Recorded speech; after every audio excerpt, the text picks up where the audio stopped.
Hola, buenos días, estudiantes, profesores, autoridades de la escuela.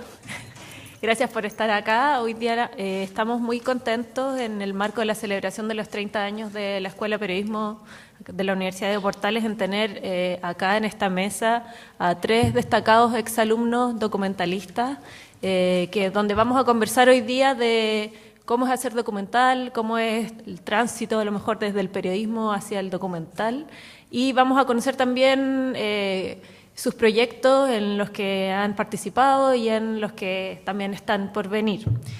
Voy a partir presentando a cada uno de ellos.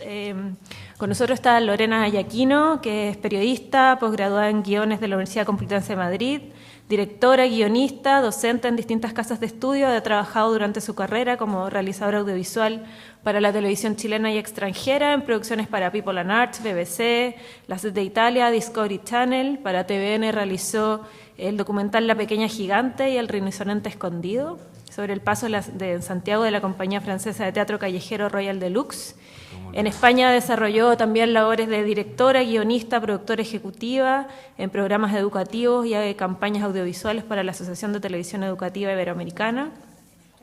Su primera película del año 2006, Reinalda del Carmen, Mi mamá y yo, cuenta la historia de amistad entre su madre Jacqueline y Reinalda del Carmen, quien desapareció en 1976 en plena dictadura militar, a los 27 años y con 5 meses de embarazo. En el 2013 estrena El Gran Circo Pobre Timoteo, que retrata el popular circo de transformistas que recorre Chile hace más de 40 años, que completa un circuito de muestras también en festivales nacionales e internacionales con premios en FIDOX el 2014, FEMCINE 2013 y Festival Internacional de Cine de Viña del Mar, también el 2013. Este año, 2018, estrena su película La Directiva, seguimiento a la nueva directiva de la Federación de Árbitros de Fútbol Amateur, que el año pasado ganó Mejor Película Competencia Chilena en FIDOX 2017.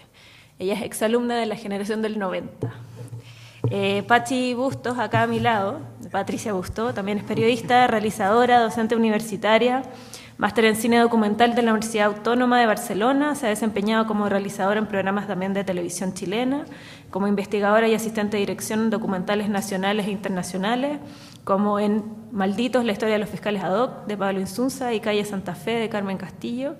Es socia y directora de Palenque Producciones y junto a este equipo ha dirigido premiados documentales como actor secundario sobre el movimiento estudiantil secundario durante la dictadura de Pinochet, que ganó el premio al mejor documental en el Festival de Cine de Valdivia, con muestras en FIDOX, Festival de Guadalajara, y ampliamente difundido online. También el documental Ángeles Negros, el año 2007, sobre el grupo musical del mismo nombre que tuvo su apogeo a comienzos de los 70 en América Latina.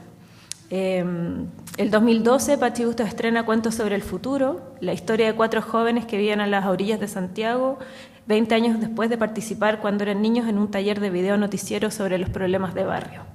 El documental obtuvo premio a la mejor película nacional en Sanfic, premio en el Festival Internacional del Nuevo Cine Latinoamericano de La Habana, el Pedro Siena como mejor documental, entre otros varios galardones. Ella también exalumna de la generación del 90.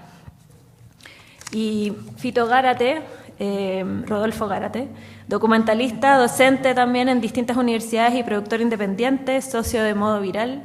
Se ha desempeñado en el desarrollo, creación y realización de proyectos documentales de corte periodístico. En su tesis de grado ya comenzó con la investigación sobre el audiovisual en Chile con su proyecto Teleanálisis, la historia no oficial de una época. Ha trabajado como investigador, productor, editor, periodístico, guionista. ¿Aló? ¿Se escucha? Sí, perdón.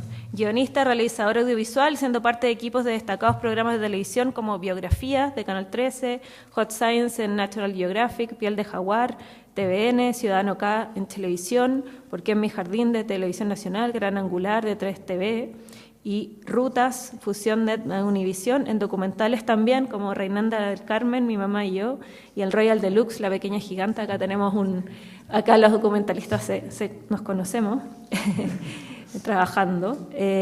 Como director realizó el documental Sitio 53 el año 2010 sobre cementerio Pehuenche inundado por una represa en el sur de Chile, por la represa Endesa, el sur de Chile. El año 2017 estrena su segundo documental, Unfinished Plan, El camino de Alain Johannes, sobre la desconocida vida del músico Alain Johannes, nacido en Chile y parte de la generación más influyente del rock de los últimos 30 años, que ganó el mejor documental también nacional en el Festival Inédit en Chile el año 2016. Es exalumno de la generación del 97. Así que con esta breve presentación nos gustaría comenzar esta conversación, pero antes, para que conozcan también el trabajo de ellos, vamos a ver tres trailers, los tres trailers de cada uno de sus últimos trabajos. Así que yo les voy a ir contando. Vamos a ver primero el trailer de La Directiva, de Lorena Yaquino. Así que si me pueden ayudar con las luces. Gracias.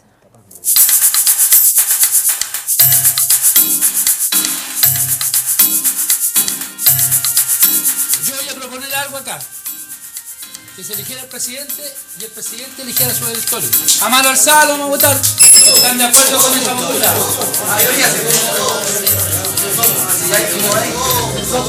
José Castro. Castro. José Castro.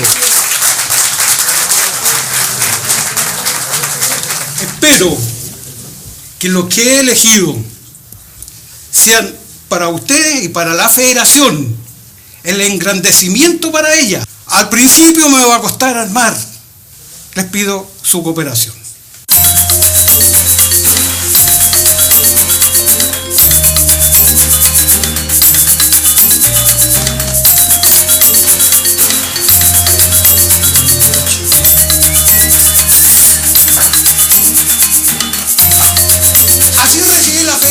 Recibí con un directorio quebrado, señores.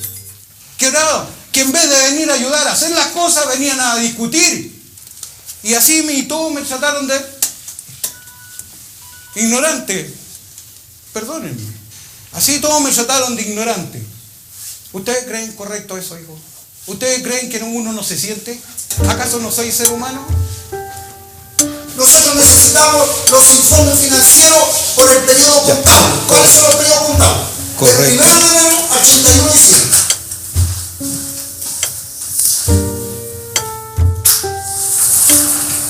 Si la guerra la vamos a ganar con buenos árbitros, con buenos profesores, y se va dando cuenta que la historia se repite. Tenemos que cambiar la historia. Nada más. No quiero otra cosa. Nada más.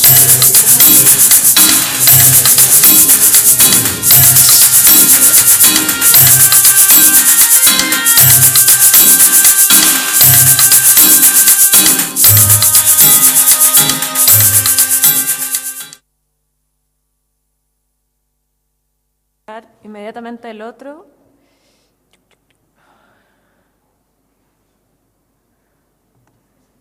Cuento sobre el futuro de Pachi Bustos, el tráiler.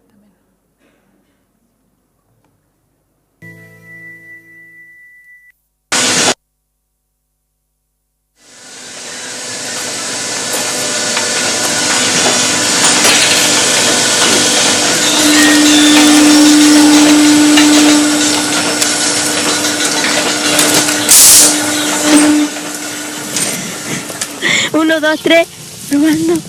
Hola, soy el animador de Chinoticias, el primer noticiero hecho con niños de los navíos. Lavado de autos, pioneta y copero. Yo creo que algo va a salir. ¿Qué piensa usted del club? No, yo no quiero responder a... ¡Ay! ¡Ay, mi bolsa! ¡Qué bonito! Otra plata para tu casa, por último. Pero si allá igual lo voy a hacer, pero es que no puedo, No, porque... no lo vaya a hacer. Dios ha llegado a la casa de mi suegra. Ya. Estamos como bien estrechos, así que necesitamos igual. ¿Trabajas? Sí. ¿Qué haces? Jardinero. Yo quiero una pega que pueda subir de ramo, ganar más plata. Esa vez llamaba por el anuncio de ayudante de cocina. ¿Ah, está ocupado ya? Cuando grande me gustaría ser un camarógrafo profesional, sino un locutor. De esos que salen en la tele. La vida está llena de sorpresas.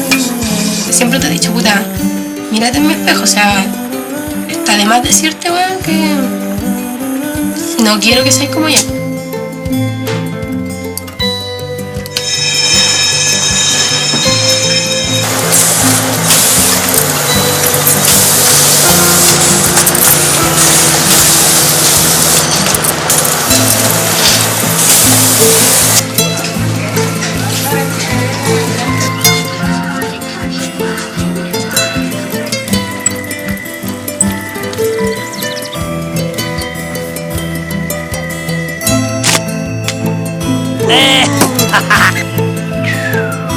Mira la isla.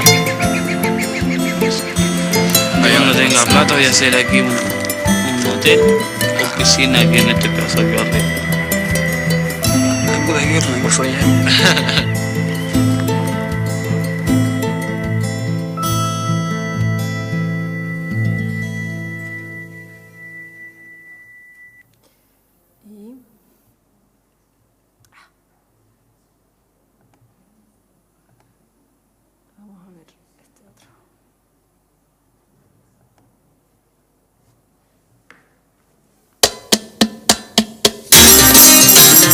Alan Johannes is a magnet. A world that makes sense to me, it's a world where Alan Johannes taking the stage. Well, for a start, I think he's the best guitar player I've ever been in a room. Do I know about 11? Yeah. For sure, yeah. Fantastic band. And there he was, and he was with Natasha, and it was 11. They certainly have associations with Soundgarden, the Chili Peppers, the Pearl Jam. Alan and Natasha together were just an incredible musical team. It's real music. Extremely well played. And they made me a better musician. What we could define as soulmates, you know, whether you believe in that or not. I'm going to call it a love story because it truly is a love story. That bordered on the religious. You were close to Alan when Natasha got sick. Yeah, I was.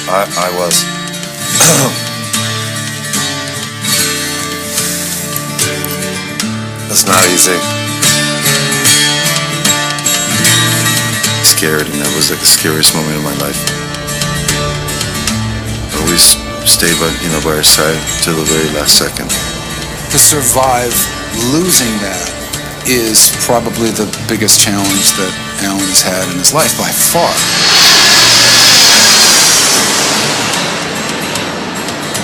Yo creo que a él le ayudó a encontrar parte de sus raíces y ver su pueblo, su gente. Algo que estaba escrito y en algún momento teníamos que juntarnos a hacer música. Necesitaba algo para darme fuerza para seguir adelante.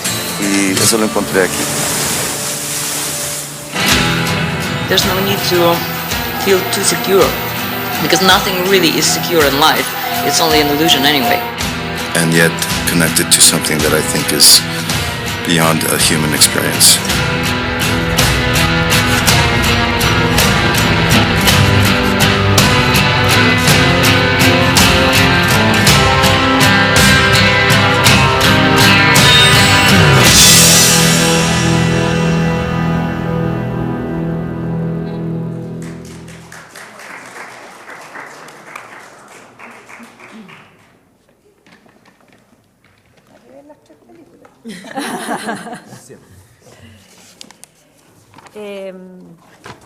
Bueno, yo quería empezar preguntándole un poco a los tres que están acá presentes, ¿cómo llegan a trabajar al documental, a la investigación, a la realización, después de salir de la escuela? En el fondo, ¿llegan porque era algo que ustedes buscaban o porque también, bueno, en ese momento tampoco habían escuelas de cine como existen ahora, o porque la vida los llevó como por casualidad a trabajar en este tipo de trabajo, o sea, en este tipo de realización? Si quieres, Lore, empezamos por ti. Dale. Bueno, hola.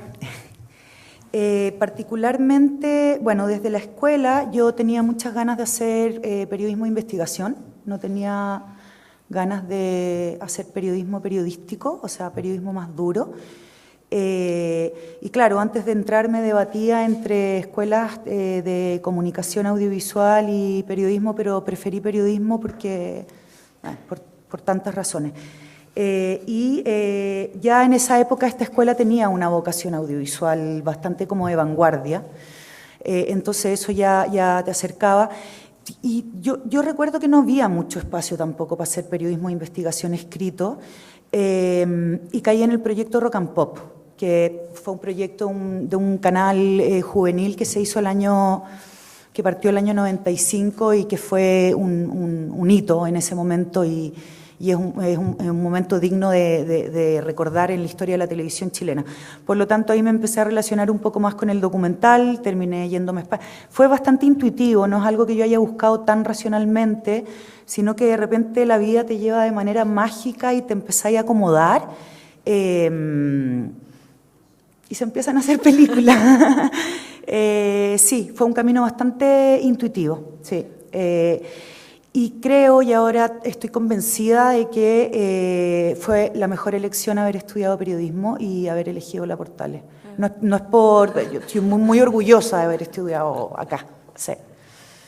¿Y en tu caso, Fito, cómo fue? En mi caso fue, también coincido con la Lore, fue intuitivo, pero pasó un hecho acá en la escuela bien importante, que cuando estaba en cuarto año estábamos buscando la elección de temas para nuestras tesis de grado, y como lo contaba la Carola, en aquella época hacía clases, no sé si ahora hace clase acá, la Tiziana Paniza, amiga nuestra, digamos, y ella fue mi profesora y nos mostró unos videos de lo que fue teleanálisis.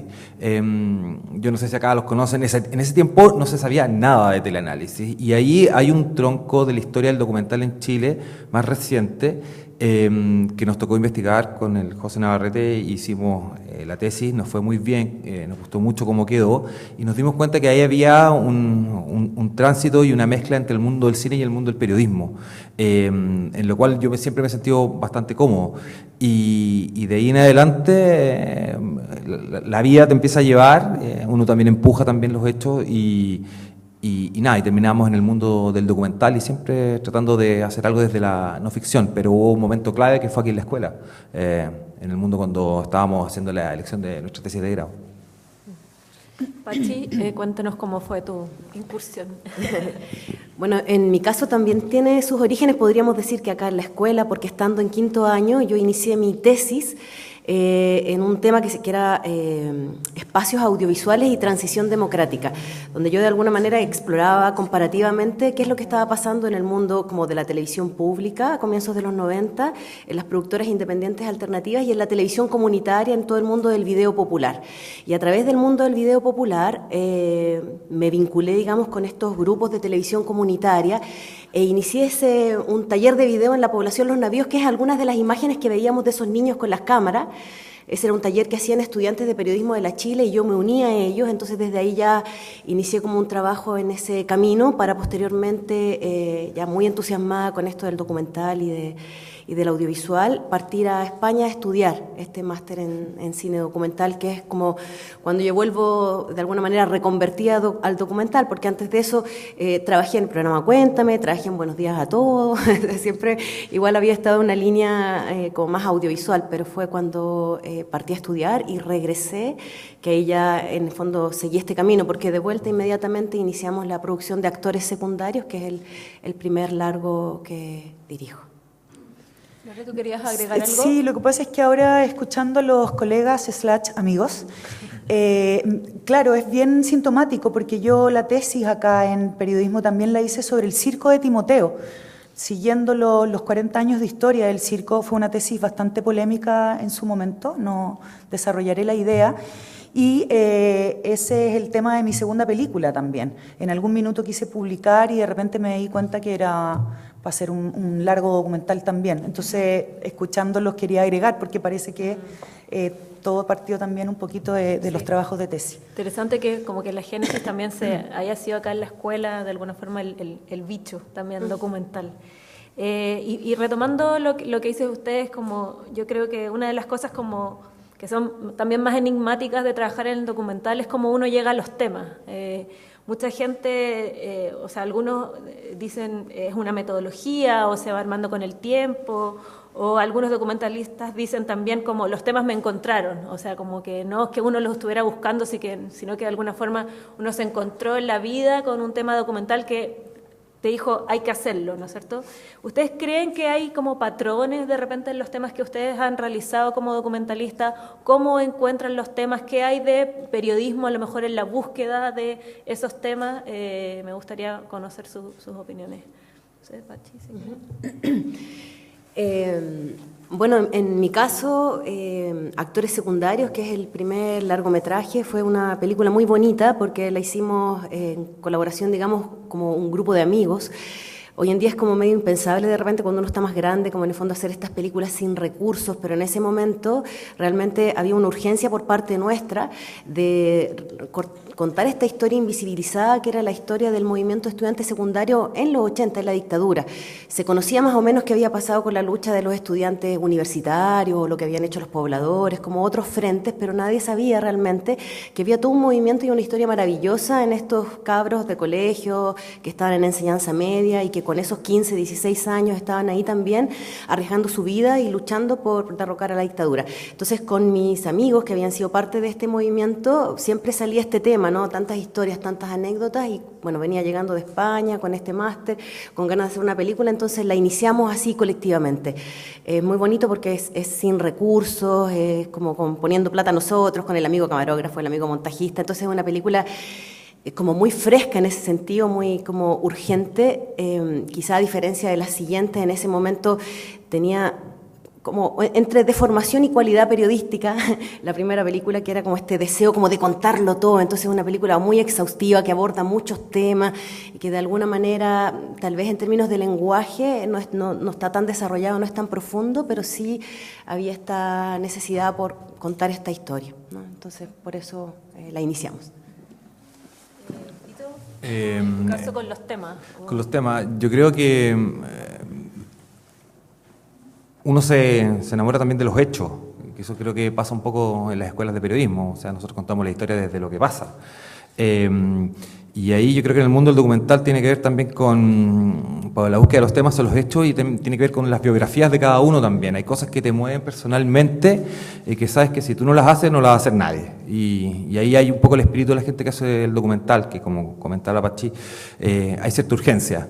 Hay historias quizás de repente muy personales que no le importan a nadie, pero en realidad si tú lo trabajas, lo desarrollas, te das cuenta que uno pertenece como un momento a un espacio, y eso le hace crecerla y que se transforme en una película finalmente, pero es desde los hechos. Entonces yo creo que la búsqueda personal, biográfica, en los hechos, vinculados a donde uno vive o al discurso que uno quiere crear, son cosas que empiezan a configurar los temas que uno empieza a tratar en los documentales. En mi caso, los orígenes de los 3 largos que he decidido hacer yo, no los por encargo, son bastante distintos. A mí lo que me pasa es que se mezclan 2 cosas, por eso agradezco haber estudiado aquí, que por un lado estoy siempre como con la parabólica encendida, estoy siempre informándome, siempre como mirando qué es lo que pasa, tratando de interpretar un poco, porque el documental tiene que ver con volver a mirar, ¿no? Como darle como una vuelta a las cosas.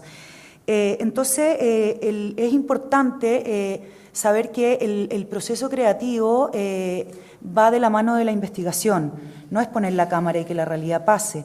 El talento se pierde si no hay un trabajo tremendamente riguroso de investigación y con harta disciplina también. Yo siempre le digo a mis alumnos que si no pueden seguir escribiendo documental es porque les falta investigar, ¿sí? Es como, porque tiene que ver con un proceso de escritura que termina en el montaje.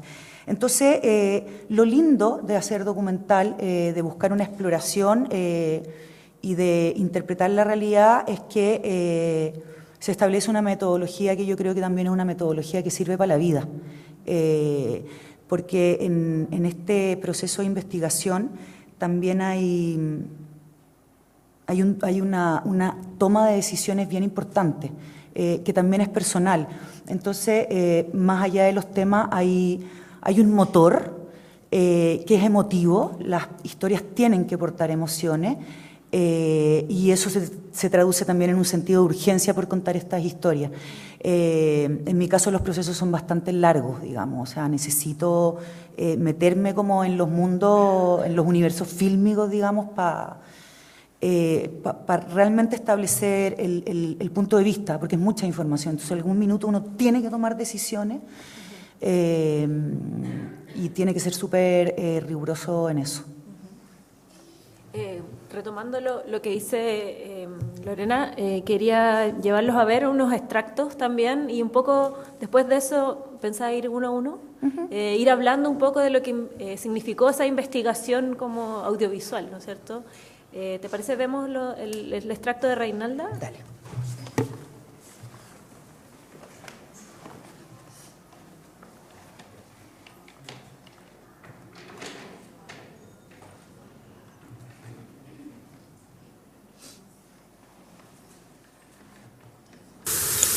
Prácticamente cero. ¿Y qué pasa con esos restos óseos que tú decís que podrían obedecer a los restos de una mujer por ser diferentes, por su contextura? Esos restos estaban esperando ser analizados por ADN. Y yo no sé qué más ha pasado en el servicio médico legal. De lo que nosotros revisamos aquí, yo sé que no hay más. Nosotros revisamos, pero revisamos todo el túnel para arriba. Eso te iba a preguntar, ahí está certeza de... Yo tengo la certeza de que no hay más. Yo trabajé personalmente aquí y sé...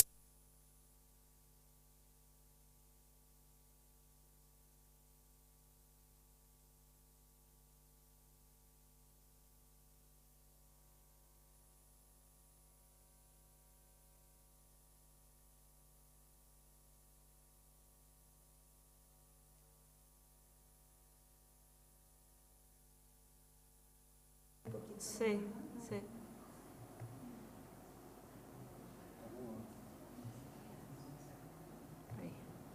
Doblo. Ay, ¿qué pasó? ¿Le puse mute al equipo? Sé que no hay más. ¿A ti no te angustia ver esto? No me angustia ver los... Perdón. Ya, ahora sí. Revisamos todo el túnel para arriba. Eso te iba a preguntar, ahí está certeza de... Yo tengo la certeza de que no hay más. Yo trabajé personalmente aquí y sé que no hay más. ¿A ti no te angustia ver esto? No me angustia verlo cerrado.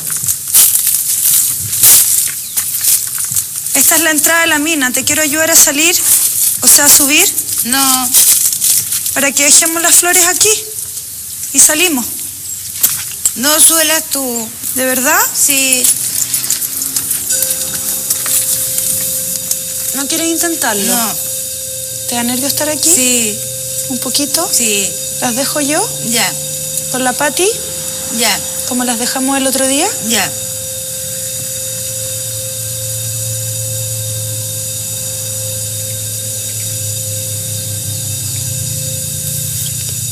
No.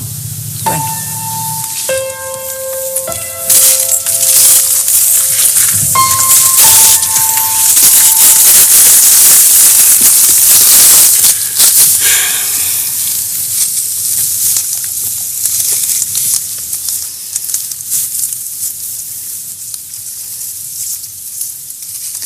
A pesar de que no hay como pruebas, todo el mundo... O sea, la sensación es como que la Carmen estuvo acá. Yo también, es como una seguridad, así, no sé. Por eso estaba tan empeñada en probarlo, tenía tantas ganas de probarlo, pues...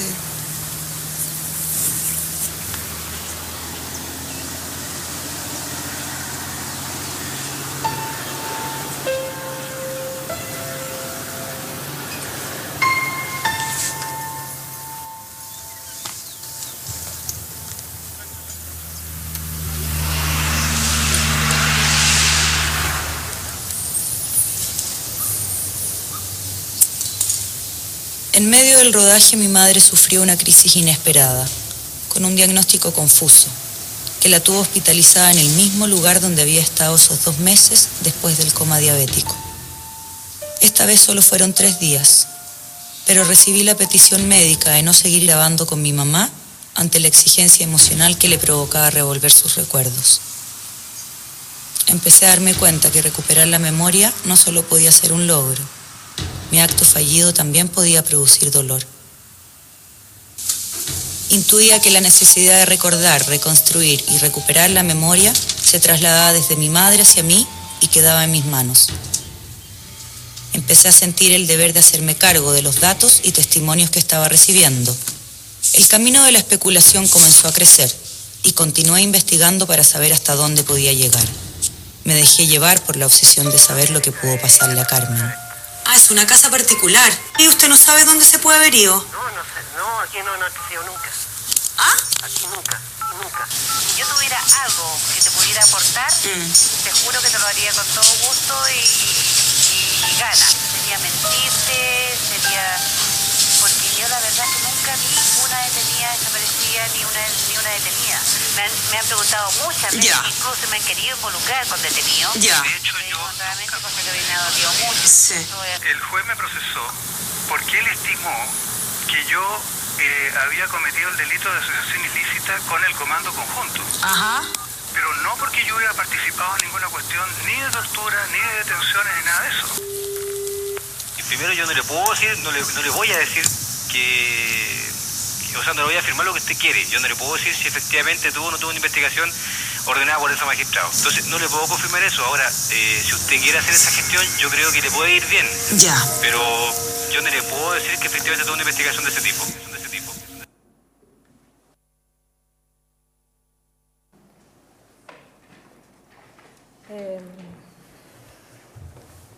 Bueno, Lore, si nos puedes contar un poco, este pequeño extracto está lleno de decisiones, tanto en el montaje, pero también en la realización y en el momento en que, decías también contar la historia de esta forma. ¿Cómo fue?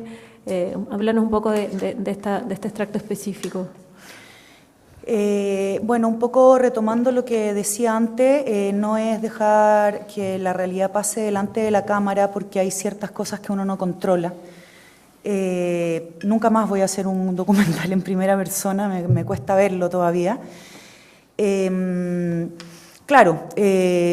Sucede que yo crecí con la figura de Reinalda del Carmen Pereira, que fue la mejor amiga de mi mamá en la juventud y que fue detenida en el 76 estando embarazada de 5 meses.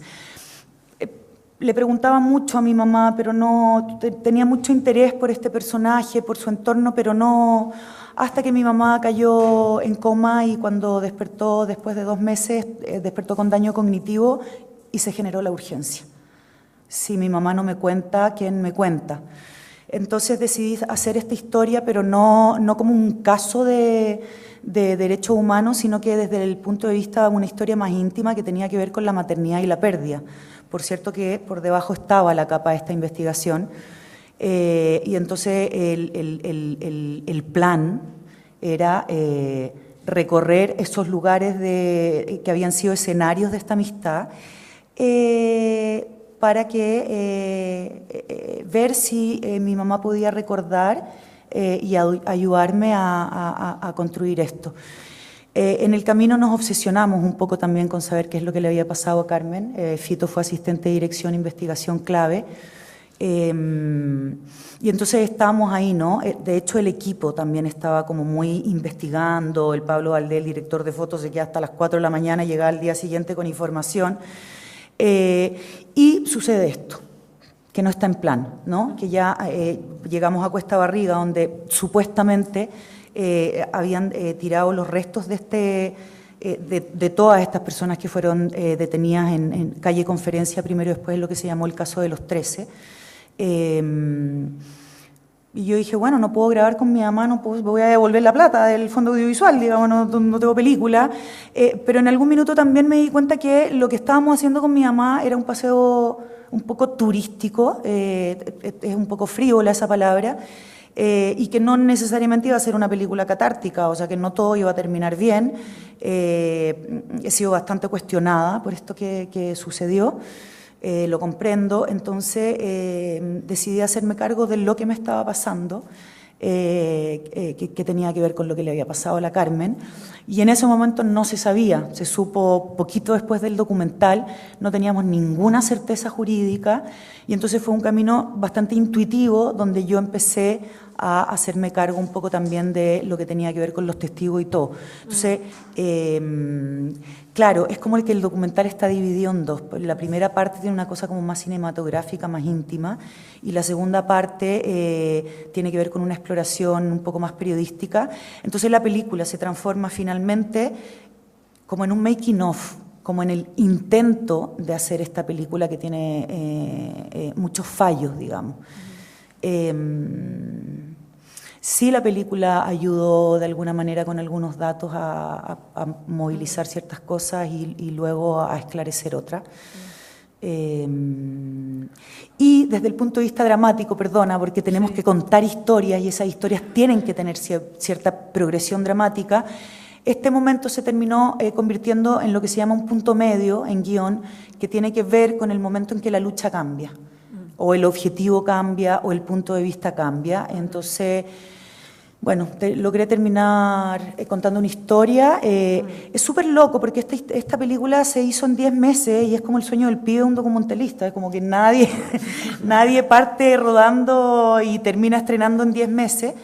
Pero desde el punto de vista personal fue la película más difícil también. Claro. Y las dos siguientes no tienen nada que ver con esto, y eso también tiene que ver con procesos de aprendizaje y con intereses, digamos. Y yo me imagino también como primera película tirarse a hacer algo que tiene esa investigación por un lado como muy objetiva, de buscar los datos, de estar en la biblioteca, prensa, etcétera, pero al mismo tiempo hacer como una investigación de la intimidad, ¿no? Sí. O sea, como qué difícil también es como trabajar en primera persona, pero también investigando como lo familiar, ¿no? ¿Cierto? O como la vida cotidiana, ¿no? ¿En dónde está el límite?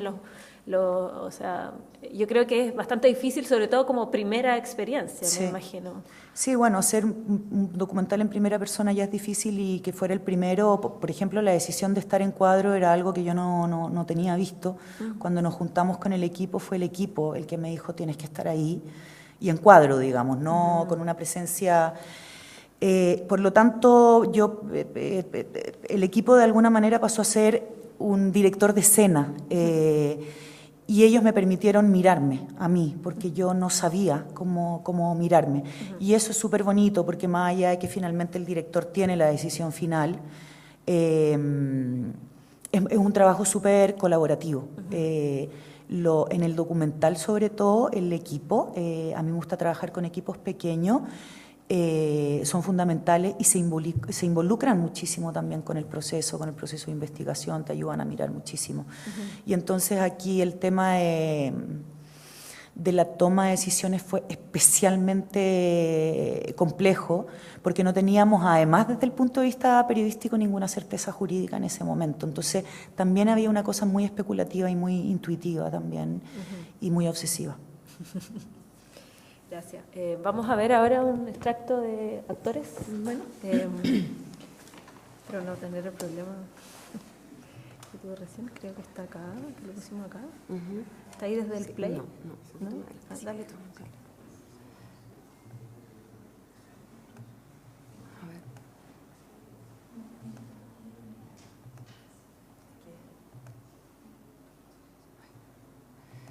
Pongámoslo ahí. اليوم عدوها اليوم البوليس يمون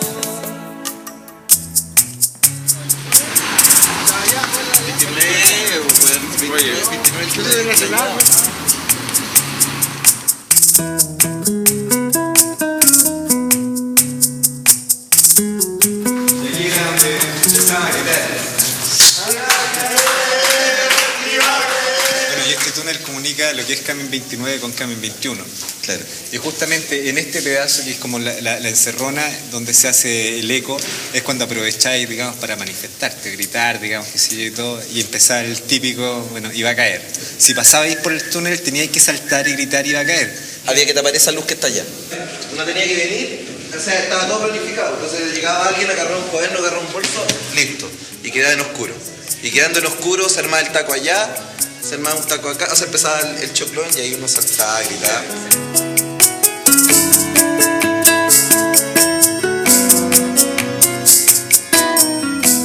Aquí en Cana, los profesores. Aquí se quedaban en Cana todos los profesores. El día mismo de la toma, suponte tú Pero llegabas no todos. y los profes pescaban sus cuestiones y se venían directamente a la sala de profesores. De hecho, Señor inspector, ¿cómo está usted? A este lo metimos en Cana también allá adentro. Vinimos tomando el liceo. Así que vamos pasando para la sala de profesores.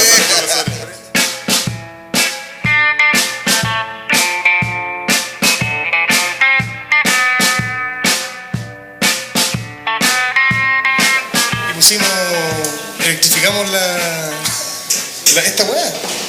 Esta weá metálica, ¿cachai? Toda esta weá metálica. La electrificamos, entonces los pacos nosotros sabemos que no iban a poder entrar por allá y la única forma era entrar por el túnel, cosa que hicieron al final. Claro. Pero para pasar por acá tuvieron que cortar la... ¡Uy, uy, uy! La profesora de química. Sabía que venían. Hola, mi precioso, tan hermoso. ¿Y tú? ¿Volviste? ¿Viniste? Welcome to Chile. Welcome to Chile.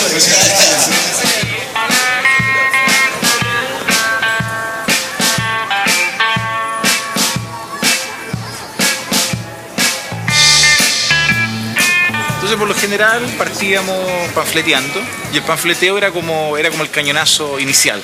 Empezaban toda la arenga, era pedir renuncia de Gaete, ministro de Educación, y después renuncia de Pinochet. Y era partir hacia la oficina de inspectoría y sacar un cuadro que había de Pinochet y quebrarlo, romperlo, rayarlo, y era el ritual máximo así de que ya se había alcanzado ese ícono. Y después de eso ya era un desborde en el cual nosotros ya o salíamos a la calle o nos quedábamos acá o simplemente se empezaba una toma.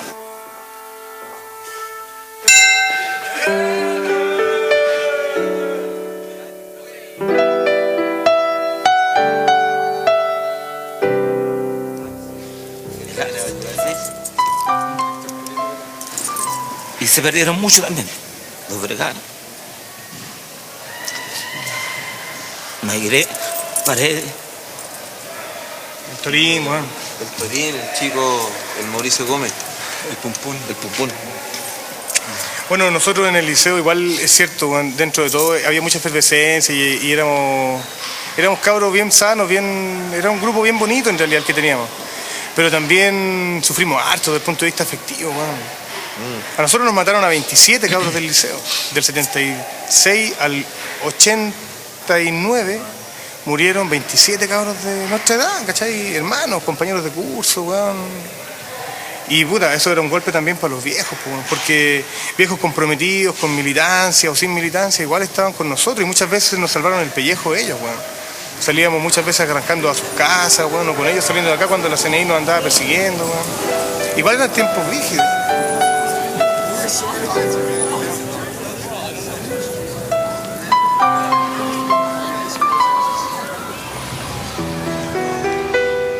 Pero usted está en el segundo año y nosotros, digamos, en segundo año ya estábamos...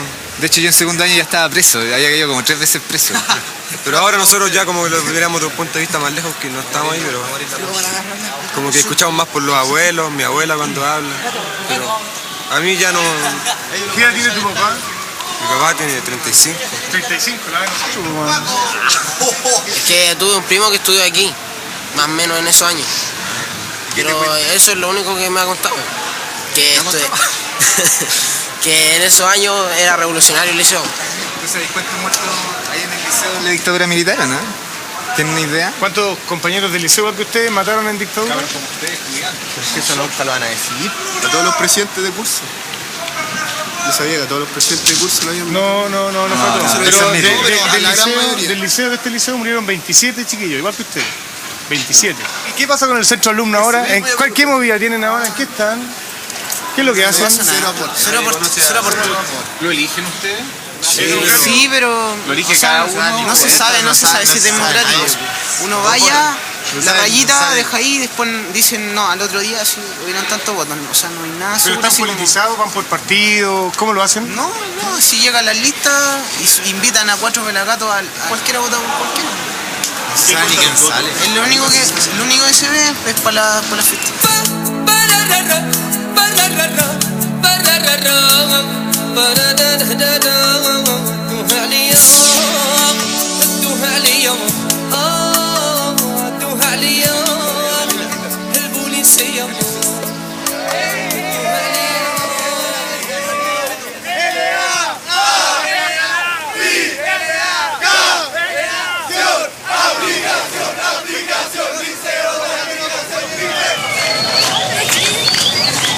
Nosotros tenemos el orgullo de haber destruido esta pileta por lo menos unos 5 años antes que la construyeran, weón.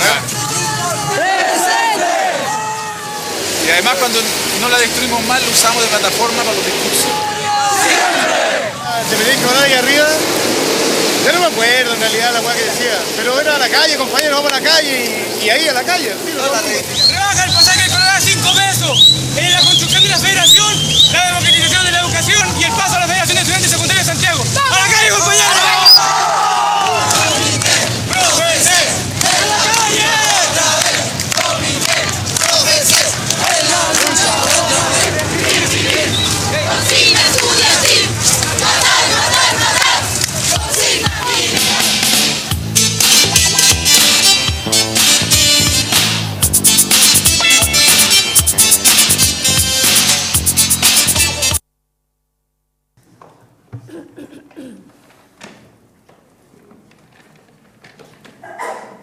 Bueno, Pachi, cuéntanos un poco de esta secuencia muy contingente del liceo de aplicación.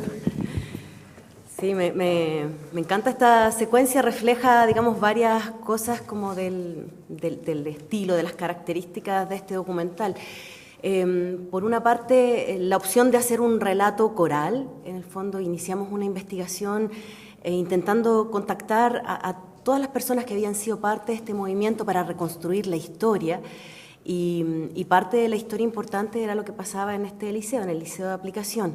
Hay un dispositivo que elegimos para la película y que es creo que fue como muy acertado, y que era el hecho de generar estos reencuentros, ¿no? De volver a los espacios, volver a los liceos, volver al Liceo 7, al Liceo de Aplicación, al Instituto Nacional, a los espacios más importantes donde se había, digamos, gestado este movimiento. Y en el fondo en esos espacios, a través de volver a esos lugares, en el fondo gatillar los recuerdos. Y es muy bonito lo que pasa acá, porque bueno, todos estos son súper aplicacionistas, y bueno, vuelven, se reencuentran con estos profesores, con estos inspectores, entonces ya hay una cosa como muy evocativa que fue como muy interesante para el documental, pero también fue súper interesante en el fondo conversar con los estudiantes de ese momento. Esto lo debemos haber grabado el 2004 probablemente, y pucha, y no pasaba nada con el movimiento estudiantil en ese momento, en la conversación que sostienen con los cabros cuando le preguntan por los estudiantes, si pasa algo con el centro de alumnos, si van por un partido. Realmente a 14 años del retorno a la democracia estaba todo dormido, no pasaba nada, digamos, con este movimiento tan importante que se había vivido en los 80. Entonces es muy bonito que la película la estrenamos a finales del 2004, estuvo en cartelera 9 meses ininterrumpidamente entre diciembre del 2004 y agosto del 2005, y ya pocos meses después se gesta la Revolución Pingüina del 2006, que no es que nosotros hayamos sido, digamos, unos detonadores tan importantes, ni mucho menos, pero sabemos por el relato de quienes fueron protagonistas de ese movimiento del 2006 que esta fue una película muy importante para ellos. Entonces, bueno, eso es como interesante para nosotros, ¿no? La película se daba, digamos, en todas las movilizaciones, en todas las tomas, pasó también por Televisión Nacional 2 veces y con alta sintonía. Entonces, es una película, digamos, ya más resumidamente, que, como les decía, tiene como esa vocación por reconstruir la historia, mirando a la distancia. Siempre cuando hablo como de los procesos como de investigación audiovisual justamente, acá quizá había una investigación más bien como muy periodística en el sentido de recuperar los relatos, recuperar los archivos, es un trabajo muy importante de recuperar fotografías, archivos audiovisuales, objetos también, pasquines, boletines, muchas cosas.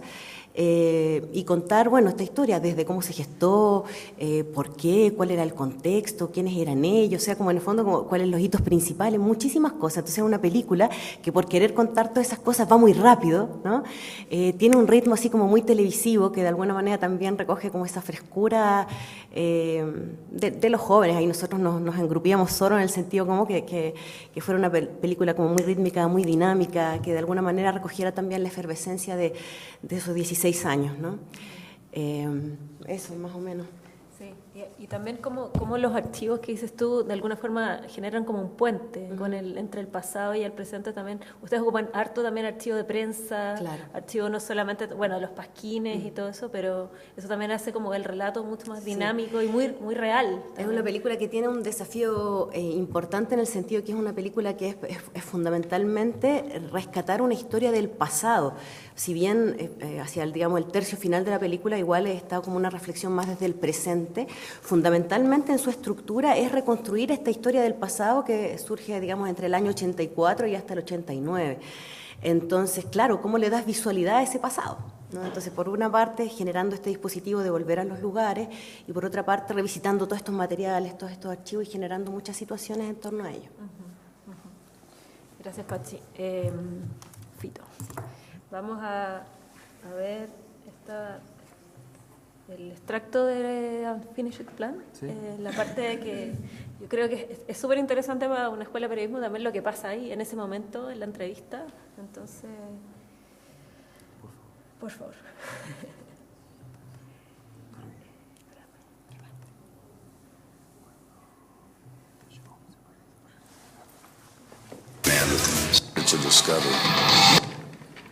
El minuto 23. ¿Cómo desde ahí? ¿Fito? ¿Desde ahí? Un poquito más atrás. ¿Un poquito más atrás? ¿Ahí? ¿Desde ahí? Yo creo un poquito más atrás. Un poquito más atrás. Vamos por ahí. Ya.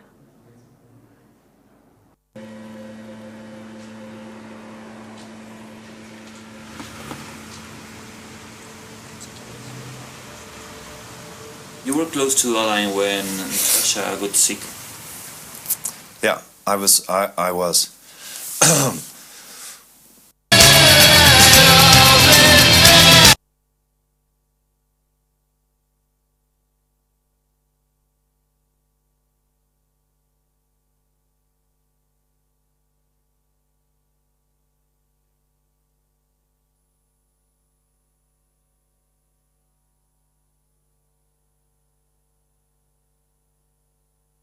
Started the Next 11 record, which would have been the sixth one.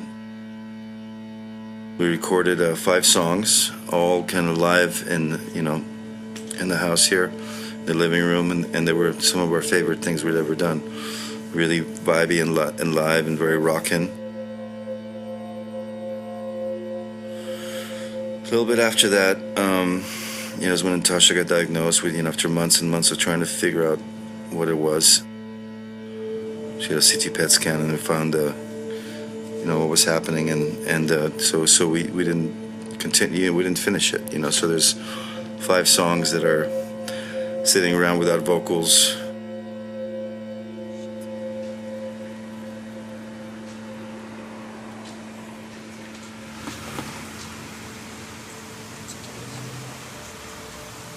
You were close to the line when Natasha got sick.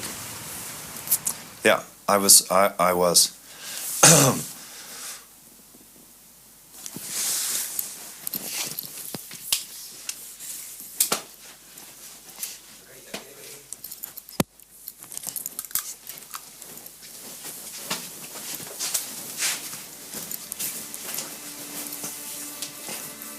And the beginning of her treatment went amazingly well. Always extremely strong and positive. Took, I think, about 5 months into it, as things took a bad turn that basically sent it on the into the tailspin. She passed 11 months only after being diagnosed, but she really fought as much as anyone can fight, and it was just a brutal, really calamitous. It was super tough. She did the best she could.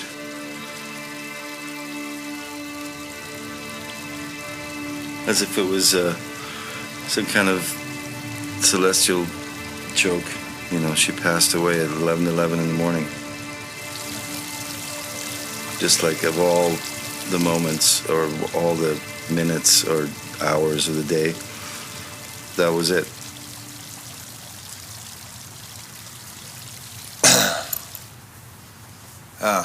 It's not easy. No, it's pretty rough, I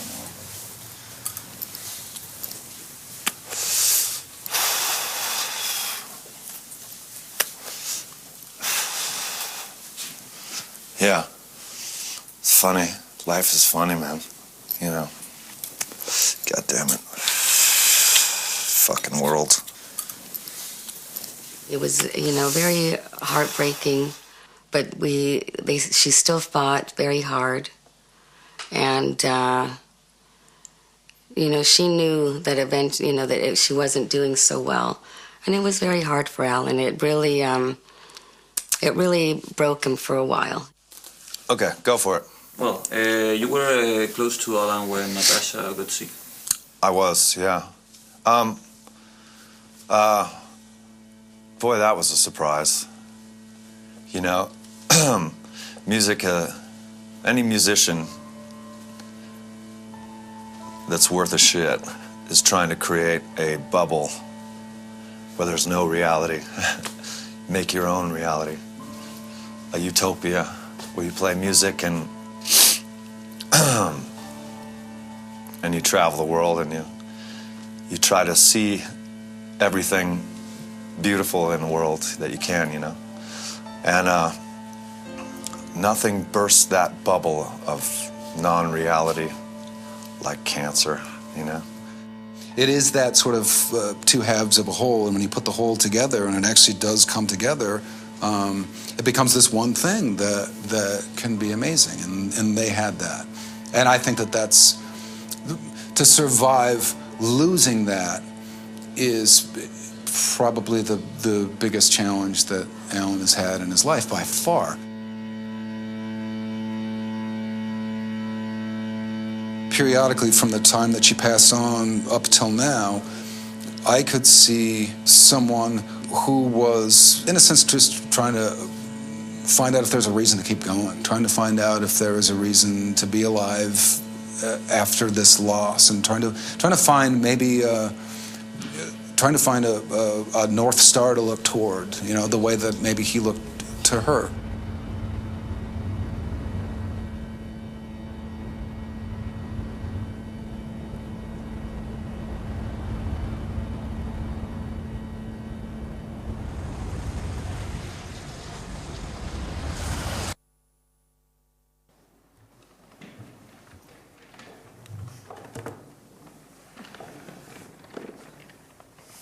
Bueno, este extracto también está lleno de decisiones, tanto en el momento de la entrevista, la realización, como también después en el montaje.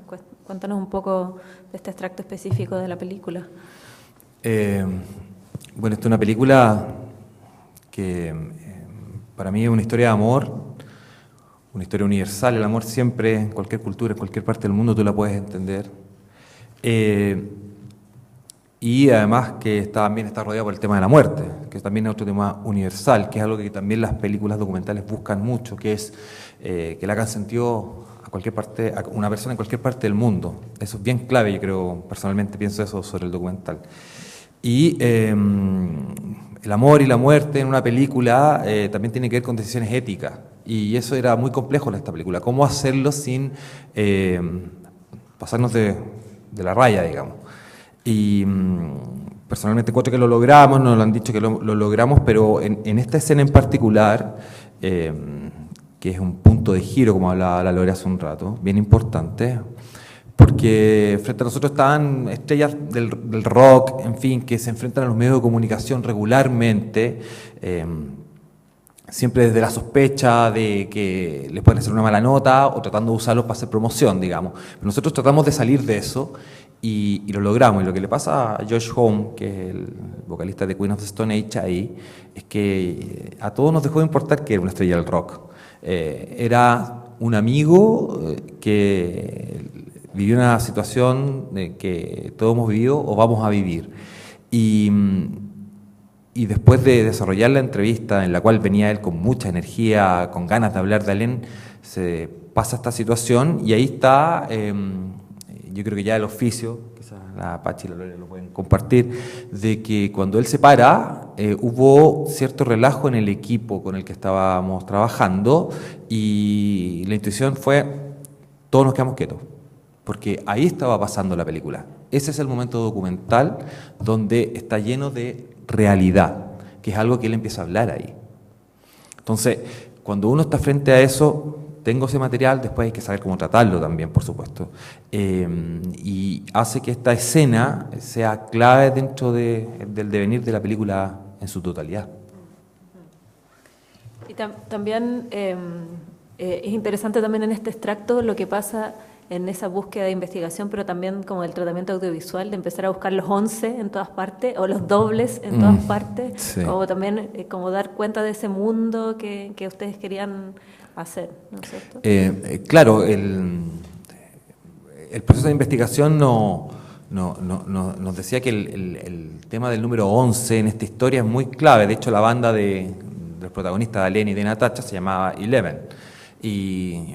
Y tenía todas unas connotaciones místicas esa historia con el número 11. Y aquí lo desarrolla y nada, pasó esto de que ella muere justo en ese horario del día y que también aparece en el resto de la película, y a nosotros como producción se nos apareció de ahí en adelante siempre el número 11 en las cosas más insólitas.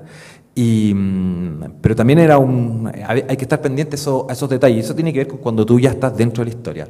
Cuando uno está en el proceso de investigación para hacer un documental, un reportaje, en cualquiera de las plataformas, y te pasa que ya sientes que manejas más información que tus fuentes o que cruzas la información entre ellos, es que estás ahí adentro y tienes el dominio de la historia. Y eso es tiempo, y es rigor y paciencia. Así que eso es algo siempre para tener muy, muy presente. Bueno, yo me imagino que todos tienen muchas preguntas acá a los documentalistas, así que vamos a abrir preguntas al público. Tamara tiene el micrófono y pueden hacer preguntas acá a los invitados.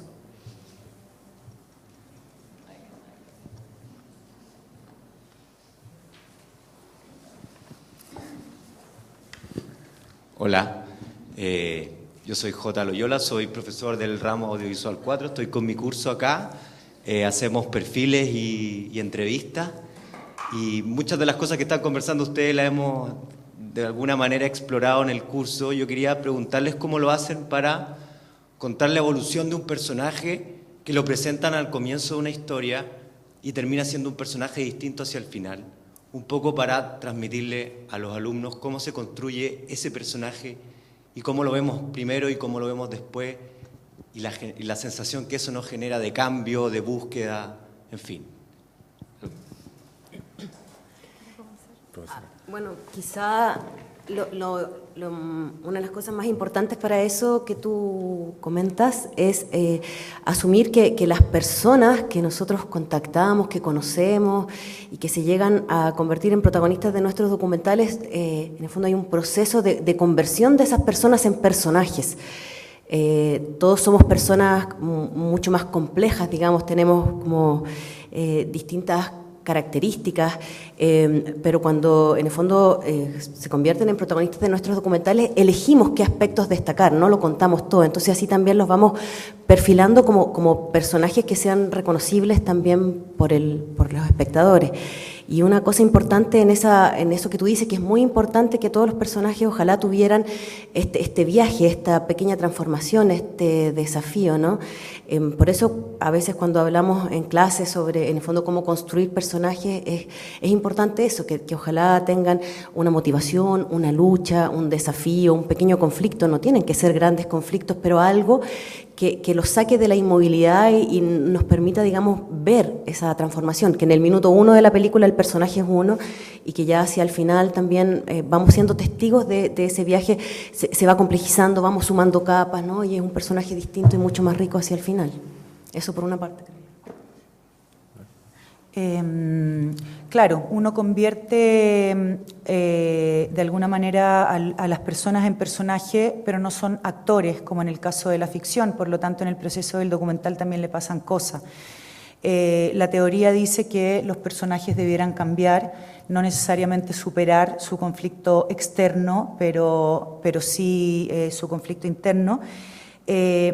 Y entonces por eso yo hablaba de magia, porque hay un juego entre magia y rigor, porque por un lado uno tiene que estar como bien enfocado en lo que quiere mirar y lo que quiere representar, pero por otro lado tiene que tener mucha apertura.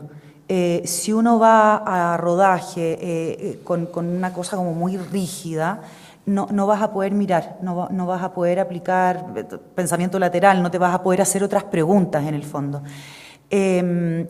Y entonces te vas preocupando de alguna manera del proceso creativo / racional también, ¿no? Porque hay una cosa que tiene que ver con la disciplina, con la paciencia y, ¿sabes qué?, con la persistencia también. Eso es súper importante, el tema de la persistencia. Hay que estar enamorado de los personajes y del mundo, lo que no quiere decir que uno los vaya a tratar estupendamente bien. Pero también la magia tiene que ver con que hacer el documental, más allá de que partas en B en A y termines en B o termines en Z, siempre algo va a haber cambiado, siempre algo va a haber cambiado en los personajes personas y también en nosotros. Entonces ahí hay una suerte como de garantía, si uno tiene cierta apertura.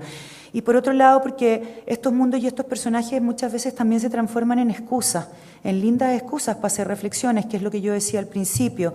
Por un lado, uno está con la parabólica y de repente se encuentra con historias pequeñitas que permiten hacer estas reflexiones. La película de Alan es una historia de amor.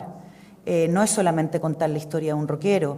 La Cuento sobre el futuro habla de la espiral de la violencia. El tráiler primero que vimos de la directiva no es solamente sobre árbitros amateur y la cosa como más anecdótica. Ese lugar desde donde yo no me salgo es un lugar que yo convierto en una república, en un país, porque finalmente esa película reflexiona sobre nuestra crisis de las organizaciones sociales, que es lo que pasa también. Entonces empiezan a haber cruces de reflexiones. No hay, los chilenos no nos organizamos, no estamos con mucha conciencia de eso es el resultado de muchos procesos históricos. Y Reinalda termina convirtiéndose también en una exploración de cómo los chilenos nos estamos relacionando con la memoria, de distintas maneras, desde los testigos, desde los expertos. Y también tiene que ver con las construcciones. O sea, en los dos siguientes documentales yo no hice entrevistas, no hay un tratamiento periodístico ahí, solo un ejercicio de observación y luego de construcción. Al tiro, Fito, pero yo también quería agregar que también pasa que a esas personas muchas veces en el documental, ustedes como documentalistas les hacen preguntas o los ponen en situaciones que a lo mejor no se habían preguntado antes o que ellos no tenían esa conciencia hasta que también llega una cámara y les dice: tu historia es súper interesante, tu forma de ver la vida es interesante, o lo que tú haces es interesante. Eso también obviamente provoca un vínculo diferente también entre documentalista y personaje. Bueno, volvemos a la pregunta de personaje. Pero una acotación. Sí, o sea, el mundo del documental está lleno de tensiones. Por un lado, el mismo personaje, que nunca hay que olvidar que son personas. Nosotros nos vinculamos con el mundo de la dramaturgia, del cine, y la tentación de transformar solamente que queden la frivolidad de que sean personajes en el documental. Yo personalmente me resisto a eso. Siempre uno le puede decir personaje, pero son personas, porque de verdad uno está registrando y ellos abren las puertas de su vida para que uno registre procesos reales que le están pasando. Entonces, creo que es bien importante eso por un lado. Por el otro, que esos personajes, para que tengan esta evolución, o a mí me gusta decirle como tracción, para que ellos avancen, tienen que tener estas luchas, grandes luchas o pequeñas conflictos internos que hagan que la película tenga esa tensión que te haga querer ver qué va a pasar también con esta persona, cómo va a resolver o no sus desafíos. Y también, como dice la Carola, esta tensión entre la situación, el personaje y uno, cuándo uno se tiene que involucrar o no. Hay gente que lo declara desde un principio, se involucra con la película. Están las películas autobiográficas, como la que hizo la Lore de Reinalda, pero otras que son más de observación y que también quieres tomar distancia total, lo cual que yo creo que nunca resulta porque también es una forma de mirar. Pero así son las tensiones que involucran la construcción de personajes para que se desarrolle una película. ¿Alguna otra pregunta por allá?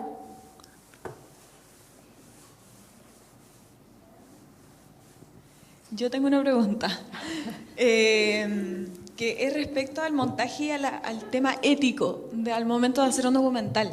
En el caso de la violencia o en el caso del amor y la muerte, igual son temas súper delicados a nivel social. Entonces, ¿cómo lo hacen ustedes al momento del montaje? Porque ya tienes una entrevista, el entrevistado se paró y se fue porque de verdad se sentía mal. ¿Cómo lo hace el director al momento de decir, ya, esto va o esto no va? Yo creo que igual es un tema súper complicado al momento de qué es lo que queremos mostrar, porque en una de esas podemos mostrar la historia sin necesidad de mostrar la entrevista, pero a veces la entrevista puede vender más que si uno cuenta nomás la historia. ¿Cómo lo hacen ustedes al momento de decidir si mostrar o no mostrar algo tan crudo? O sea, de partida, no recuerdo algún caso, los documentalistas no hacemos zoom in cuando los personajes lloran, por ejemplo. Y ahí ya hay una decisión de Fito en el caso de ese personaje, y ese personaje ya claramente tiene la confianza con el equipo como para pararse y tirar el micrófono como por la cabeza. El montaje sigue siendo un proceso de escritura. Sigue siendo, el guión cambia en el montaje. Yo en lo personal, les guste o no les guste, porque prefiero hacerlo desde el principio, voy de súper derecha con los personajes. Les digo por qué me interesan, les digo lo que quiero hacer, por lo tanto trato de transmitir que no va a ser un trabajo divulgativo ni descriptivo. Les digo que a mí ellos me permiten reflexionar sobre ciertas cosas. Y entonces uno siempre tiene un cierto vértigo respecto de qué van a pensar después y cómo están representados. A mí afortunadamente me ha resultado. O sea, he tenido mucho susto y afortunadamente me ha resultado. Y yo creo que eso tiene que ver con ser súper derecha con ellos. No todos los documentalistas lo hacen, hay unos que son como más malvadillos, pero yo me siento cómoda así. Me siento cómoda riéndome con ellos, más que riéndome con ellos. Hay un límite que hay que jugar, pero lo que tienen que entender es que están al servicio de una cosa que es mayor, digamos. Entonces, yo les digo lo que quiero registrar en el Circo Timoteo, que lo convertí también, no me salgo del circo, en un espacio de resistencia, básicamente, como en una micro sociedad que resiste. El dueño del circo me preguntaba por qué estaba grabando a la negra, que es Arturo, pelando papas en la cocina. Y es porque yo le decía que a mí no me interesaba mostrarlos con las plumas y con el show más allá de que eso aparece, que para eso la gente iba al circo, digamos. Y en el caso de la directiva también, o sea, yo siempre les dije que a mí lo que me interesaba es lo que ellos representaban y que había cierta admiración en lo que hacían. Sobre mi reflexión, ahí está el cruce, ¿no?, de la pequeña historia con cómo uno está con la parabólica observando lo que pasa. Y yo en ese sentido me despego, o sea, porque si hay un vínculo demasiado emocional y se convierten en tus mejores amigos, es mucho más difícil el proceso de decisión. Entonces, yo prefiero como hablar como de honestidad intelectual, ¿no? Yo creo que, sobre todo en una escuela de periodismo, el debate ético es lo más interesante de una escuela de periodismo, lejos. Uno tiene, no sé, por lo menos cuando yo estudié acá, siempre había como una cierta distancia en los ramos de ética periodística que podían ser los más fome. Pero yo creo que generar los debates más interesantes y más de fondo de todo lo que tiene que ver con los medios de comunicación. Y nosotros estamos en un eterno ensayo y error. Uno sigue ciertas directrices que tienen que ver con el respeto, el pudor, por lo menos lo que yo trato de hacer. Hay gente que en la sociedad del impacto se lo salta, le da lo mismo, por lo que tú dices, por vender a otras personas que lo hacen de otra forma, pero creo que es un área de las escuelas de periodismo, sobre todo en esta época, que tienen que estar muy, muy presentes y sacarle el estigma que son de lo menos atractivo, porque yo creo que de verdad los debates éticos son los más relevantes y más entretenidos de resolver, porque van avanzando, se van adaptando, van cambiando, alguien puede hacer ensayo y error, buscar matrices, pero es algo que tiene que estar muy, muy presente. Y en el caso de lo que de lo que ustedes vieron del trabajo que hicimos nosotros, al ver la obra en su totalidad, te das cuenta que si bien puede ser ahora en un extracto algo invasivo, pero al verlo en su totalidad, te das cuenta que uno toma la decisión porque cree que es necesario para demostrar alguna emoción que es una emoción universal. Y algo desde el lenguaje audiovisual, como no hacer un zoom in, que para mí, aparte que yo encuentro que no ordinaria, pero es algo que no es necesario y que la televisión nos tiene mal acostumbrados. Y bueno, y esas son decisiones que uno tiene que ir tomando. Así que creo que aquí en la escuela antiguamente habían libros con debates de profesores que escribían sobre casos de ética periodística y que de verdad son súper entretenidos, deben estar en la biblioteca todavía. Sí, yo solamente agregar que a veces como que a uno le preguntan respecto a estos temas éticos en el documental que son fundamentales, porque involucran a personas realmente como del mundo real, ¿verdad? Que en el fondo uno termina de grabar, apaga la cámara, pero ellos siguen con sus vidas ahí, no es como, a diferencia de la ficción donde uno puede hacer toma 1, toma 2, toma 3, o mover los sets, cambiar todo, interpretar un personaje, acá no, en el fondo son sus vidas. Pero hay para mí dos aspectos fundamentales. Uno, que los temas éticos son personales. O sea, no cada cual debemos desarrollar nuestro criterio y nuestra posición. No es transmisible, digamos, la mirada que tengo yo a la mirada que tiene Fito o la mirada que tiene Lorena, ¿no? Cada uno debemos establecer como cuáles son nuestros límites y nuestra ética respecto de un determinado tema. Y lo otro que decían también los chiquillos que es fundamental es como el compromiso, o sea, como transparentar, hacer como un trabajo, a mí por lo menos me gusta hacer como trabajos colaborativos con mis personajes, transmitirles desde un comienzo qué es lo que quiero hacer, cuál es mi mirada y de alguna manera invitarlos a sumarse, ¿no? Y a contar esa historia. Pasó con los niños en Cuentos sobre el futuro, que de alguna manera retrataba como, una realidad bien dura dado el contexto y la historia de vida que ellos habían tenido. Entonces era como una invitación en el fondo a que ellos aceptaran como mostrar sus vidas, conscientes de que no era solo su historia, sino que era también la historia de muchos otros jóvenes que al igual que ellos habían nacido y crecido a orillas de la ciudad con las dificultades que eso. Entonces volverlos cómplices y partícipes y estarles contando todo el tiempo un poco en qué está uno. Siempre está el riesgo de que finalmente se sientan identificados o no, pero también he tenido suerte en eso. Bien cortito para poner la pelota en el piso desde el punto de vista metodológico, una cosa que es muy importante es ir sin cámara, es compartir con los personajes sin cámara, es decir, que no sientan que les interesa solamente cuando vas a rodaje o cuando vas a prender la cámara. Yo creo que eso es súper importante, que cachen que te interesan más allá del registro, eso también está bueno. Entonces, también ahí es bonito porque puedes compartir con ellos, observarlo, hay un proceso de confianza, se establece un pacto con los personajes también, y en el rodaje se toma distancia. Y también cortito, comparto lo que dice la Lore, el problema es cuando son personajes controvertidos. Cuando tú tienes un problema ético con ese personaje, ¿qué haces? Entonces, bueno, la pregunta es, ¿vale la pena lo que estoy haciendo o no? ¿Cómo va a poder, no sé, compartir, darle la mano, tomarte un café con alguien que tú puedes considerar que es una persona que hizo algo abominable?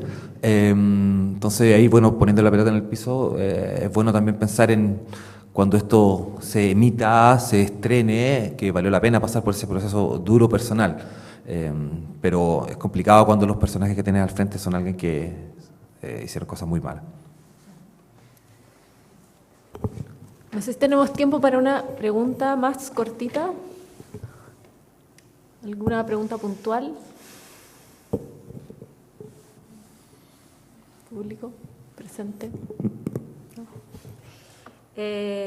Bueno, para cerrar, algún mensaje para los alumnos la mayoría son de primero y tercer año, sobre también como la opción un poco de tomar el documental como una forma de vivir, una forma de trabajar.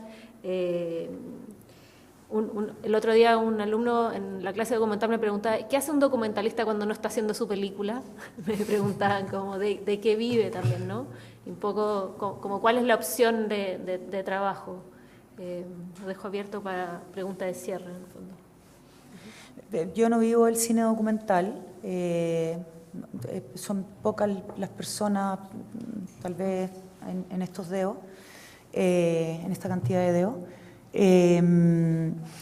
Lo que pasa es que es un proceso permanente. Yo estoy todo el tiempo, tengo una carpeta de proyectos en mi computador, estoy permanentemente investigando, como te digo, estoy con la parabólica.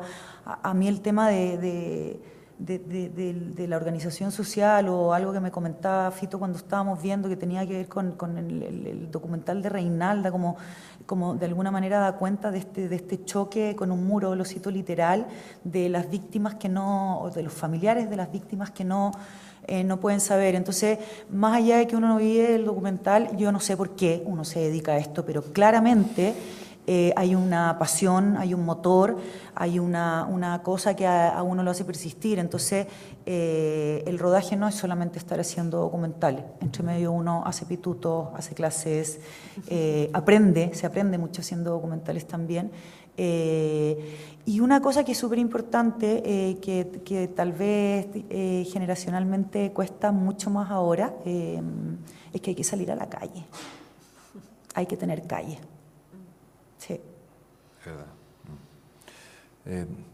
O sea, lo que dice la Lore, uno está en un constante, uno tiene más de un proyecto andando y también cuando he hecho clases le digo a mis alumnos, si te querías hacer documentales tenés que tener ganas de hacer documentales, o si no, mira para otro lado. O sea, no hay nada que hacer, búscate un grupo, nosotros somos bien como tribu, o sea, nos ayudamos harto, los camarógrafos, sonistas, montajistas, otros realizadores, siempre estamos tratando de avanzar. De hecho, se acaba de lanzar, bueno, Pachi, ¿tú nos puedes contar más de Chiledoc, la marca sectorial del documental chileno para que se promueva en el mundo? Y la característica principal del documental en Chile es que es colaborativo. Nos ayudamos y nadie se lo propuso, porque sabemos que si no nos ayudamos, no lo podemos hacer.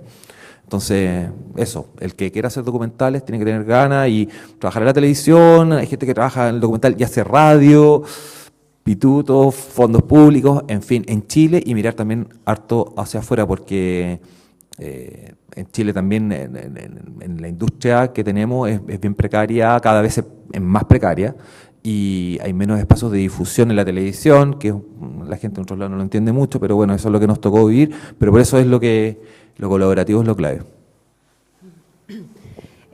Sí, de todas maneras. Yo, como que si uno mira el mundo de los colegas, somos muchos periodistas reconvertidos en realizadores de documentales, digamos. Hay gente que viene directamente del cine, pero yo diría que en nuestra generación la mayoría venimos del mundo de periodismo, de distintas escuelas que hemos hecho como esta transición. Y eso lo encuentro súper interesante. Haciendo clases en ambas escuelas, digamos, en escuelas de periodismo y en escuelas de cine, creo que los periodistas tienen ciertas cualidades que no tienen los cineastas y viceversa. Pero en el mundo del periodismo creo que tenemos que aprovechar toda nuestra capacidad de investigar, de observar el mundo, de establecer vínculos con las personas, de conversar, de tener, digamos, este encuentro que a veces a la gente que viene del cine les cuesta más, este acercamiento, hacer entrevistas, conversar, llegar, son un poco más cortos, tienen como toda una mirada más cinematográfica que es importante y que nosotros, digamos, la gente que viene del periodismo tenemos que desarrollar y hemos aprendido a desarrollar, pero creo que en el fondo es súper interesante este camino. Si te interesa el documental, puedes trabajar en la investigación para documentales, en la investigación de personajes. Hay como muchas plataformas hoy día diferentes desde donde se puede realizar documental, no solamente largometrajes documentales.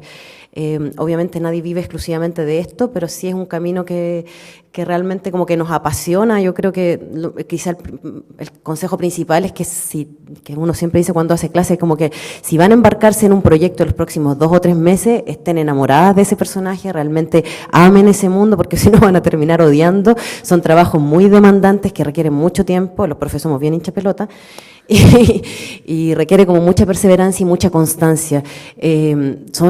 Cada uno podríamos hablar de la cantidad de años que nos hemos demorado en hacer cada proyecto, en obtener recursos que sí son importantes. Entonces requiere como una perseverancia, un compromiso y eso, una vocación. Para poner el tema, la pelota en el piso respecto del funcionamiento de los medios y también como para entender qué se puede hacer más allá de la creatividad, también explorar mucho ventanas de exhibición, entender que hay un cambio tremendo respecto de esas ventanas de exhibición. Yo fui jefa de contenidos del área cultura de TVN hasta hace un poco más de un año. Y una de las batallas que perdí fue que TVN tuviera políticas de coproducción o de adquisición de cine, no solamente documental, de cine chileno, latinoamericano ni hablar. Y lamentablemente eso ya no sucede, y si llega a suceder te pagan 2 pesos. Por eso es que tampoco uno puede vivir tanto de las ventanas de exhibición. Y no recurrir y no aspirar necesariamente a las ventanas de exhibición formales. Ya me imagino que todos saben que los pasan además a la 1 de la mañana y así. Los otros canales prácticamente no tienen política. Y entonces eso es súper interesante también de explorar, porque muchas veces las ventanas van a ser más de nicho y van a tener que relacionarse con las temáticas de los documentales que se están haciendo. Nosotros vimos por el pequeño error también el logo del Consejo Nacional de Televisión en el final del fragmento de Fito, y el Consejo Nacional de Televisión antes tenía una línea que financiaba unitarios documentales y eso tampoco existe. Entonces también es súper importante saber, no es por aportillar, digamos, pero es muy, muy, muy vocacional y hay que explorar y saber más o menos a qué aspirar a la hora de ser exhibidos. Bueno, quiero agradecerles acá a los documentalistas que vinieron hoy día. Creo que podríamos estar conversando toda la mañana y mostrando extractos de su trabajo, y espero esta sea la primera de otros encuentros que tengamos, y a futuro mostrar también más en detalle, en profundidad, cada uno de sus proyectos. Gracias a los estudiantes y profesores que vinieron, académicos y autoridades también de la facultad. Gracias por estar acá. ¿Puedo decir una cosita? Sí. Una cosa que es súper importante y que lo que estamos trabajando todos nosotros realmente es la formación de espectadores para el documental. Quizá es algo en lo que ustedes también a lo mejor tienen esa visión, ¿no?, del documental como no sé, como un material pedagógico, solo educativo, como en el documental más tradicional. El documental chileno hoy día es diverso, tiene muchos estilos, muchas temáticas, y está en las salas. Ustedes van a la Cineteca, hoy día pueden ver Tierra Sola, un estupendo documental en el que trabajó la Carolina, que es el estreno de este mes de Miradoc. El próximo mes tenemos otro estreno, y hay una plataforma que quería recomendarles que se llama ondamedia.cl, donde pueden ver una enorme cantidad de documentales largo y cortometraje de los más premiados, de los más destacados directores. Está toda la filmografía de Patricio Guzmán, de Ignacio Agüero, Bettina Perut, Iván Osnovikov, trabajos de la Lore. Entonces, también a veces uno se queja de dónde uno puede ver documentales. Ahí están en excelente calidad, para que anoten ondamedia.cl. Se ha formado una gran red de salas alternativas independientes también, que sería bueno explorar, porque hay lugares para ver, pero claramente no son las plataformas tradicionales.